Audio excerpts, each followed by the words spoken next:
جانشین ہے، امیر سنت سے میرا سوال ہے کہ مرد کا ہاتھوں میں دھاگے اور انگوٹھیاں پہننا کیسے؟ دیکھیں کہ مرد کے لیے 4.5 ماشے سے کم وزن چاندی جو ہے نا وہ انگوٹھی، اس میں بھی ایک پتھر ہونا ضروری ہے، اور وہ بھی جو شرعی انگوٹھی ہے وہ بھی ایک وقت میں ایک ہی پہن سکتے ہیں، ایک سے زیادہ نہیں، 10 انگلیوں میں۔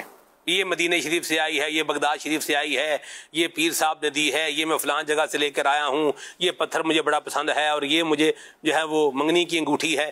یعنی اتنی ساری تو دیکھیں میں نے ابھی گنوا دی۔ نہیں شرعی جو ہے نا وہ یہی ہے، ٹھیک ہے، مدینہ شریف سے آئی ہو، کہیں سے بھی آئی ہو، جسے شریعت نے اجازت دی ہے وہی انگوٹھی پہنیں گے۔ اچھا، وہ بھی عیدین میں، یعنی عید کے دنوں میں پہننا، یعنی عید الفطر اور عید الاضحیٰ، اس میں پہننا مستحب ہے، صحیح، فرض یا واجب نہیں ہے۔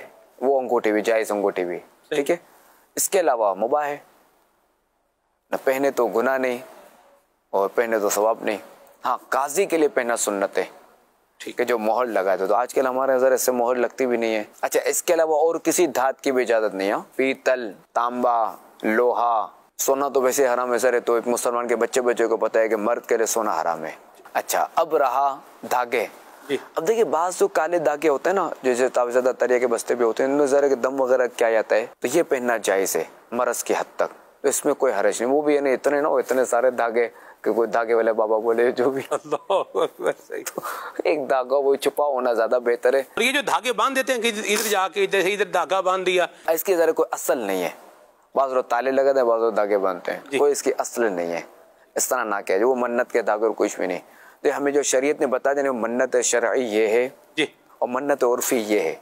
ہم شریعت کی حد تک رہیں، جو شریعت نے ہم نے فرمایا نا، ہم اسی کے مطابق چلیں، اسی میں برکت ہے، اسی میں عافیت ہے، اور انشاءاللہ الکریم اسی کی برکت سے، شریعت پر عمل کرنے کی برکت سے ہمارے بگڑے ہوئے کام بنیں گے۔ واہ واہ، مرحبا۔ تو بندہ یہ ذہن بنا لے، مجھے اللہ اور رسول کے حکم پر عمل کرنا ہے، بس، یا مرحبا، اور کچھ بھی نہیں۔ ان الحکم الا للہ۔ کیا بات ہے۔